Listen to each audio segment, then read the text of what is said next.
الف لام را، یہ کتاب روشن کی آیتیں ہیں. ہم نے اس قرآن کو عربی میں نازل کیا ہے تاکہ تم لوگ سمجھ سکو.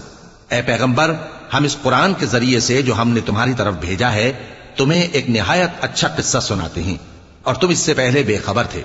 جب یوسف نے اپنے والد سے کہا کہ ابا، میں نے خواب میں 11 ستاروں اور سورج اور چاند کو دیکھا ہے، دیکھتا کیا ہوں کہ وہ مجھے سجدہ کر رہی ہیں. انہوں نے کہا کہ بیٹا، اپنے خواب کا ذکر اپنے بھائیوں سے نہ کرنا، نہیں تو وہ تمہارے حق میں کوئی چال چلیں گے.